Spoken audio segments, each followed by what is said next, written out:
సకల దోష నివారణ చేసి మనలను తన రాజ్య నివాసులుగా చేసిన మన యేసుక్రీస్తు ప్రభువారి నామంలో మీ అందరికీ నా హృదయపూర్వక శుభములు. ఈ రోజు మన ధ్యానం మార్కు సువార్త 11వ అధ్యాయం 1 నుండి 11 వచనాల వరకు. మొదటిగా 1 నుంచి 6 వచనాలు చూసినట్లయితే ఇది యేసుక్రీస్తు ప్రభువారి యొక్క పరిచర్యలోని చివరి వారంలో మొదటి రోజున జరిగిన సంఘటన వివరించబడింది. 1వ వచనంలో వారు యెరూషలేమునకు సమీపించి ఒలీవుల కొండ దగ్గరనున్న బెత్పెగే బేతనియా అను గ్రామంలోకి వచ్చినప్పుడు ఆయన తన శిష్యులలో ఇద్దరిని చూచి, మీ ఎదుటనున్న గ్రామంనకు వెళ్ళుడి, అందులో మీరు ప్రవేశింపగానే కట్టబడి ఉన్న ఒక గాడిద పిల్ల కనబడును, దాని మీద ఏ మనుషుడును ఎప్పుడునూ కూర్చుండలేదు, దానిని విప్పి తోలుకొని రండి. ఎవడైనను మీరెందుకు ఇలాగు చేయుచున్నారని మిమ్మల్ని అడిగిన ఎడల అది ప్రభువునకు కావలసి ఉన్నదని చెప్పుడి. తక్షణమే అతడు దానిని ఇక్కడికి తోలి పంపునని చెప్పి వారిని పంపెను. వారు వెళ్ళగా వీధిలో ఇంటి బయట తలవాకిట కట్టబడి ఉన్న గాడిద పిల్ల ఒకటి వారికి కనబడెను. దానిని విప్పుచుండగా అక్కడ నిలిచి ఉన్న వారిలో కొందరు, మీరేం చేయుచున్నారు, గాడిద పిల్లని ఎందుకు విప్పుచున్నారని వారిని అడిగిరి.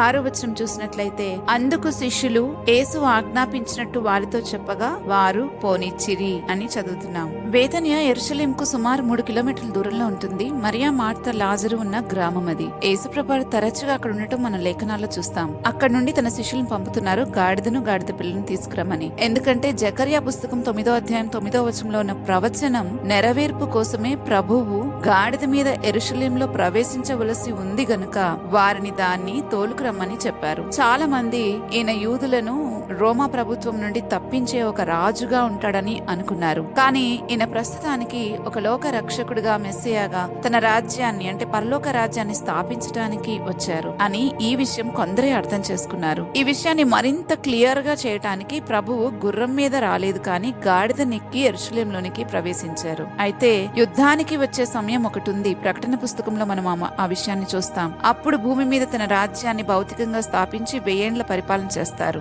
ఇప్పుడైతే యెరూషలేములోనికి తను అప్పగించుకోవటానికి గాడిద నెక్కి ప్రవేశించారు. ఇక్కడ ఒక ఆశ్చర్యకరమైన విషయం ఏంటంటే, ఆ గాడిద ప్రభువుకు కావలసి ఉన్నదని చెప్పగానే వారు దానిని శిష్యులకు అప్పగించటం చాలా ఆశ్చర్యకరమైన విషయం. మారు మాట్లాడకుండా, ఎదురు ప్రశ్నించకుండా వారు ఆ రీతిగా ఇచ్చివేయడం అనేది మనకు అర్థమవుతుంది. దేవుని యొక్క అధికారము ఎంత గొప్పదో. దైవాధికారంతో మాట్లాడిన ఏ మాట అయినా సరే దానికి తిరుగుండదు అన్న సంగతి మనకి ఇక్కడ స్పష్టంగా అర్థమవుతుంది. 3వ వచనంలో అంటారు, ఎవడైనా మీరెందుకు ఇలాగ చేస్తున్నారని మిమ్మల్ని అడిగిన ఎడల అది ప్రభువునకు కావలసి ఉన్నదని చెప్పండి అని. ప్రభువునకు కావలసి ఉన్నదని చెప్పండి అని. తక్షణమే అతడు దాన్ని ఇక్కడికి తోలి పంపునని చెప్పి వారిని పంపివేశారు ప్రభువు. ఎవరైతే ఆ గాడిదను తోలి పంపారో వారు ప్రభువుని డైరెక్ట్ గా చూడలేదు, ప్రభు వారిని డైరెక్ట్ గా అడగలేదు. అయినప్పటికీ ప్రభు ఏం చెప్పారో వారు అలానే చేశారు. దీన్ని బట్టి మనకి స్పష్టంగా తెలుస్తుంది ఆయన అధికారంతో ఆయన ఏమైనా చేయగలరు. కానీ ఆయన గొప్పతనం ఏంటంటే, ఆయనకెంత అధికారం ఉన్నా సమస్తము ఆయన మూలంగా, ఆయన ద్వారా, ఆయన నిమిత్తము మనమందరము సృష్టించబడిన ప్రతిదీ ఆయన కోసమే ఉన్నప్పటికీ కూడా ఏది కూడా దేని మీద ఆయన జులుం చూపించరు. ఆయన సర్వశక్తి గల దేవుడు అయినప్పటికీ మన అనుమతి లేకుండా ఆయన ఏమి చేయడు అని అంటే ఆయన స్వభావం ఎంత గొప్పదో మనం గ్రహించాలి. ఎవరైనా పవర్ ఉన్న మనుషులు వాళ్ళని కాదంటే అవతల వ్యక్తుల్ని, వాళ్ళు కాదన్న వ్యక్తుల్ని వాళ్ళు ఎంతగా హింసిస్తారో మనకి ఇప్పటికే మనం బయట రాజకీయాలను చూస్తే మనకు అర్థమవుతా ఉంది. అది వీరు వారని కాదు, ప్రతి వారు ఎవరు పవర్ లో ఉంటే వారు. కాబట్టి అంటే మన చుట్టూ ఉన్న పరిస్థితులను బట్టి మనకు అర్థమవుతూ ఉంది. కానీ ప్రభు ఎంత గొప్ప స్వభావం అంటే ఆయనకి సమస్తమైన వాటి మీద అధికారం ఉన్నప్పటికీ ఆ అధికారం మాత్రం ఎప్పుడూ ఆయన అమర్యాదగా వాడలేదు. ఇది చాలా గొప్ప విషయం. ఇక్కడ మనం అర్థం చేసుకోవాల్సిన రెండో విషయం ఏంటంటే, ప్రభు దృష్టికి మరుగైనది ఏదీ లేదు. ఎక్కడైతే ఆ గాడిద ఉంటుందని ప్రభు చెప్పారో శిష్యులు వెళ్లి ఆ గాడిదను అక్కడే కనుగొన్నారు. ఎగ్జాక్ట్లీ అదే ప్లేస్ లో వారు చూశారు. ఈ విషయం అర్థం చేసుకున్న వారెవ్వరు కూడా ఆయన దగ్గర నుండి ఏది దాచిపెట్టాలని ప్రయత్నం చేయరు. ఎందుకంటే ఆయనకు సమస్తం తెలుసు. మన అంతరంగంలోని ప్రతి ఆలోచన ఎరిగిన దేవుడు ఆయన. ఎక్కడ ఏది ఉంది, ఎక్కడ లోపం ఉంది, ఎక్కడ సరిచేయబడాలి, ఇవన్నీ ఆయనకు స్పష్టంగా తెలుసు. అందుకే వాక్యం చాలా సూటిగా మనతో మాట్లాడుతుంది. అందుకే యాకోబు తన పత్రికలో రాస్తున్నాడు, వాక్యం అనేది అద్దము అని. ప్రభు దగ్గర నుంచి దాచిపెట్టాలని చేసే ప్రతి ప్రయత్నం కూడా అది మన వ్యర్థ ప్రయత్నమే, మనల్ని మనం మోసం చేసుకున్నట్లే. ఆ తర్వాత భాగంలో 7 నుండి 11 వచనాల వరకు మనం చూసినట్లయితే ఆయన గాడిద ఎక్కి యెరూషలేంలోనికి ప్రవేశించి దేవాలయంలోనికి వెళ్లారు. అంతా చూశారు. సాయంకాలం అయినందున 12 మందితో కలిసి మరలా తిరిగి బేతన్యకు వెళ్లిపోవడం మనం అక్కడ చూస్తాం. అయితే ఆయన వస్తూ ఉండగా, యెరూషలేంలోనికి ప్రవేశిస్తూ ఉండగా చుట్టూ ఉన్న జన సమూహం అంతా కూడా ఆయనకు బట్టలు, చెట్ల కొమ్మలు దారి పొడుగునా పరిచి ఆయన వెళ్తూ ఉండగా, ప్రభు పేరిట వచ్చువాడు స్తుతింపబడునుగాక, వచ్చుచున్న మన తండ్రి అయిన దేవుని రాజ్యము స్తుతింపబడునుగాక, సర్వోన్నతమైన స్థలంలో జయము అని కేకలు వేస్తూ ఉండగా ప్రభు యెరూషలేంలోనికి ప్రవేశించారు.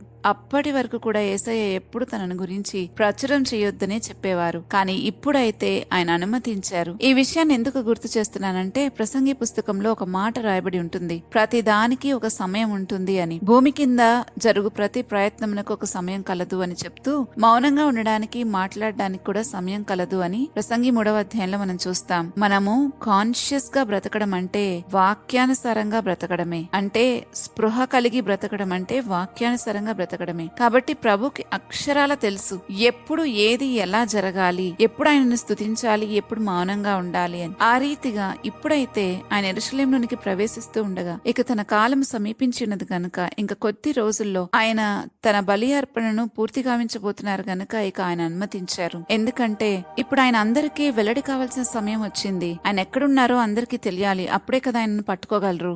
సిలువ వేయబట్టానికి తను అప్పగించుకోవాల్సిన టైం గనుక ఆయన వీటన్నిటిని అనుమతించారు. ఆయన చేసే ప్రతి కార్యం కూడా తండ్రి చెప్పిన విధంగానే చేస్తూ వచ్చారు. తండ్రి చెప్పిన విధానంగా అని ఎలా చెప్పగలరు అని అంటే, ప్రతిదీ ప్రవచనాల నెరవేర్పు ప్రకారమే జరుగుతూ వచ్చింది. ప్రతి ప్రవచనము కూడా దేవుని చేత ప్రేరేపించబడి, దేవుని ఆత్మచేత ప్రేరేపించబడి పలికిన మాటే కదా. సో ప్రతిదీ కూడా తండ్రి చెప్పిన మాట ప్రకారమే చేస్తూ వచ్చారు. ఆయన చివరి క్షణం వరకు కూడా మనకి కూడా అన్ని విషయాల్లో యేసుప్రభువారే మాదిరి. ఆయన ఎలా అయితే తండ్రి చిత్తం నెరవేర్చటే నాకు ఆహారము పానీయం అని చెప్పారో, మనకి కూడా మన ప్రభు మాట నెరవేర్చటమే ఆహారము పానీయము అయి ఉంటే గనక మన జీవితాలు చాలా అద్భుతంగా ఉండగలవు. ఎందుకంటే ప్రభు మాట్లాడిన ప్రతి మాట మన క్షేమము కోరి మాట్లాడింది. అందులో మనకు హాని చేసేది ఏది ఎంత మాత్రం లేదు. ఇది నేను 100% చెప్పగలను. లేఖనం అలాగే చెప్తుంది. నా జీవిత అనుభవాలు నాకు అదే నేర్పాయి. ఎవరి అనుభవమైనా సరే ఎలానే ఉంటుంది. ఎంతమంది సాక్ష్యం పలికినప్పటికీ కూడా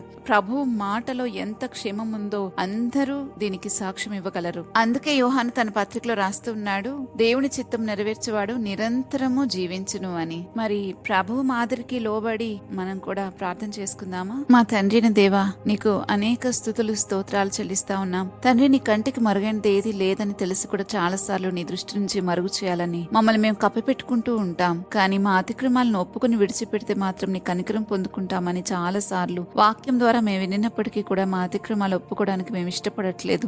అలాంటి మనస్సు మాలో నుంచి తీసివేసి ప్రతి విషయాన్ని నీ దగ్గర ఒప్పుకుని విడిచిపెట్టేటట్లుగా, నీతో మంచి సహవాసం కలిగి ఉండేటట్లుగా మాకు సహాయం చేయమని ప్రార్థిస్తూ ఉన్నాం. దేవా, ఎలాగైతే నువ్వు తండ్రి చిత్తం చేయడానికి ఇష్టపడి ప్రతిదీ కూడా నా తండ్రి అయా ఏ దారి గుండా వెళ్లాలో, ఏ మాట మాట్లాడాలో, ఏ సమయంలో మౌనంగా ఉండాలో అన్ని విషయాలు కూడా తండ్రి చిత్త ప్రకారం చేసినట్లే మేము కూడా సమయానికి అనుగుణంగా తండ్రి పరిశుద్ధాత్మ నడిపింపులో ఉండి నీ చిత్తం చేయడానికి మాకు సహాయం చేయమని దేవా, ప్రతి విషయంలోనూ మీ కృప ద్వారా మేము మేలు పొందుకోవడానికి కృప చూపమని వేడుకుంటూ యేసుక్రీస్తు ప్రభువారి నామంలో అడిగి ప్రార్థిస్తున్నాము తండ్రి, ఆమెన్. రేపటి ధ్యానంలో మరలా తిరిగి కలుద్దాం. అంతవరకు దేవుని కృప మనందరికీ తోడై ఉండును గాక.